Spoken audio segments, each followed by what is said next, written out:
राधे राधे मित्रांनो, कसं काय मजेत ना? मजेतच राहा. आज माझा बड्डे, तुम्हाला थंबनेल त्याच्यावरून कळत असेल. ज्यांनी विश केलं त्यांसाठी धन्यवाद. आणि आजचा प्लॅन असा आहे की मला आत्ता जायचं इस्कॉनला. आता नारायणला फोन केला होता, त्याला उठवून घेतो. मग आम्ही 8 वाजता निघतो. अजून आंघोळची आत्ताच उठलोय मी. आंघोळ केलं भेटतो तुम्हाला. आंघोळ झाल्यानंतर मी जे नवीन कपडे घेतले होते ते घालून घेतले. कपडे घातल्यानंतर नारायणच्या मेडिकलवर गेलो होतो. त्याला आणि ओमला घेऊन आम्ही लगेच श्रीकृष्ण मंदिरात निघालो.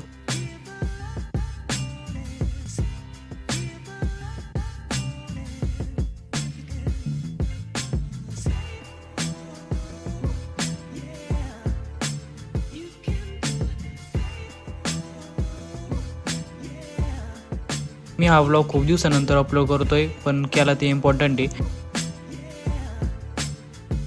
गाडीच्या टाकीत पेट्रोल कमी होतं म्हणून पेट्रोल भरून घेतलं. पेट्रोल भरून झाल्यानंतर लगेच आम्ही मंदिराकडे निघालो होतो. मंदिराचं लोकेशन गुगलवर लावलेलं होतं. 4-5 टर्न घेतल्यानंतर आम्ही मंदिरात पोहोचलो.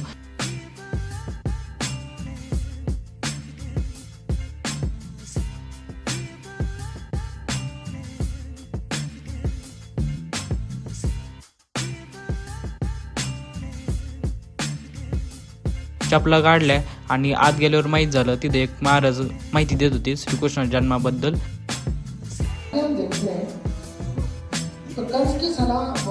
तिथं थोड्या वेळ बसलो आणि पाय पडून लगेच बाहेर आलो. बाहेर आल्यानंतर लगेच गाडीकडे निघालो होतो. तेवढ्यात एक महाराजांनी आम्हाला आवाज दिला. तिथे गेल्यानंतर त्यांनी इस्कॉन बद्दलची माहिती दिली. आंतरराष्ट्रीय कृष्ण भावनामृत संघ इस्कॉन तर पूर्ण जगामध्ये ही संस्था आहे. गीता भागवताचा प्रचार करते. तुकाराम महाराज म्हणतात, गीता भागवत करती श्रवण अखंड चिंतन विठोबा. तुकाराम महाराजांनी आपल्याला सांगितलं आहे गीता आणि भागवत वाचा. तर आता मॅरेथॉन चालू आहे. मॅरेथॉन म्हणजे हळूच पळणे पण दूर पळणे. तसं की भगवद्गीता प्रत्येकाच्या हातात पाहिजे. मी पण तुम्हाला आग्रह करेन, एक भगवद्गीता घ्या. तुम्ही दुसऱ्याला आग्रह करा, एक भगवद्गीता घ्या, भगवद्गीता वाचा. भगवद्गीता वाचाल, तुमचे हृदय परिवर्तन होईल, तुमचं माइंड परिवर्तन होईल. तुम्हाला समजेल की आपण कसं वागलं पाहिजे, आपल्या जीवनामध्ये आनंद कसा प्राप्त केला पाहिजे आणि दुसऱ्याच्या जीवनामध्ये सुख कसं निर्माण केलं पाहिजे आणि अल्टिमेटली या जगात कशी शांतता निर्माण केली पाहिजे. आणि जर आपण असा छोटासा प्रयत्न करू, भगवान राधाकृष्ण प्रभुपाद निश्चितच आपल्यावर प्रसन्न होतील. हरे कृष्ण. आत्ता आम्ही दर्शन घेतले, सगळं झालं आहे. तिथे एक महाराज भेटले होते, त्यांचं बोलणं केलं. आता तुम्ही ते बघितलंच असेल, तुम्हाला ती क्लिप दाखवतो मी.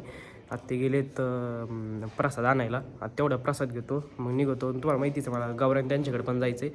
तिथं कसं जातं होतं. आता इथून गेल्यावर मग तिकडं जाईन. परत जेवण करायचं आहे, फराळ खायचं आहे. त्याच्यात उपास आहे आज मला. बघतो. महाराजांसंग बोलता बोलता त्यांना माहीत झालं आज माझा बड्डे. मग त्यांनी मला एक गिफ्ट द्यायचं म्हणून एक पुस्तक दिलं होतं. त्यांच्यासंग एक फोटो काढला आणि दर्शन घेऊन लगेच आम्ही घरी निघालो.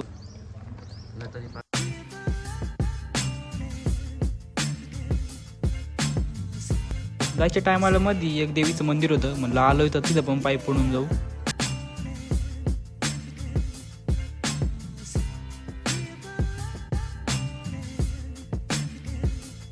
तिथं चहा प्यायला थांबलो होतो. तिथच्या फीडबॅक बोर्डवर तिथं लोकांनी त्यांच्या इन्स्टा आयडीज लिहिलेल्या होत्या.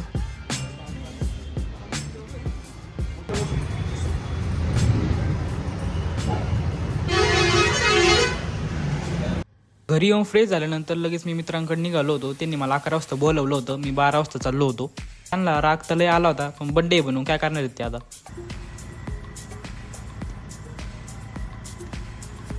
आता आलो आहे मी कॉलेजला. इथं आज गर्दी बरं का काही वरची कॉलेजच्या ग्राउंडवर.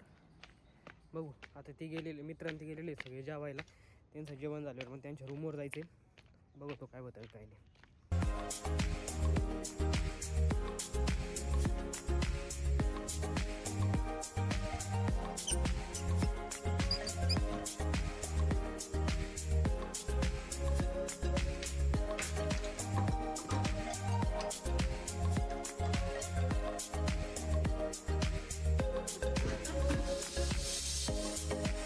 आता आलो आहे गावराज त्यांच्या रूमवर. तिथं काही जेवण करायला गेलेले आहेत म्हणून मीच लॉक खोललं आणि आता आलो आहे.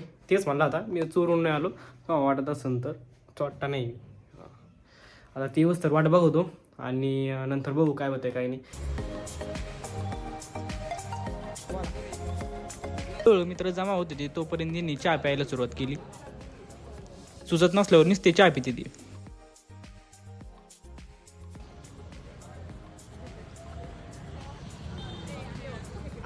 यांनी केक तर आणला होता पण कापायचं कुठं हेच लक्षात नव्हतं यांच्या. एक चहाची टपरी बघितली ती जागा होती म्हणून तिथं उभा राहिलो. मला तिथं तो केक कापायचा होता आणि यांचे फोटोच उरकत नव्हते.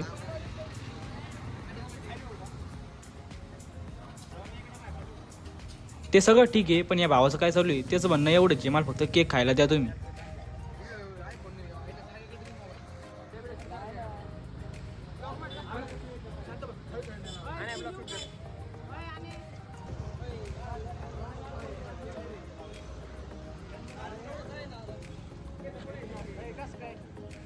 फोटो ते काढून झाल्यानंतर लगेच आम्ही केक कापायला घेतला. माझा बर्थडे स्पेशल करण्यासाठी धन्यवाद सगळ्यांना.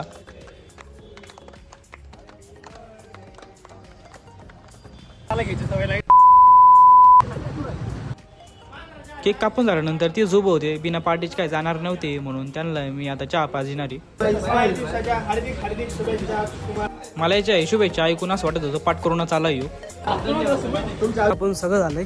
थोडा ती बसलो होतो गप्पा मारीत. आता घरी गेले मला पेपरचा अभ्यास करायला लागणार आहे. उद्या काय मॅथचं पेपर आहे, अल्जेब्रा मॅट्रिसेस. त्याचा अभ्यास करीतो. ते एकटा इथून रिक्षा भेटायची नाही लवकर. या टायमाला दुपारचं भेटत नाही.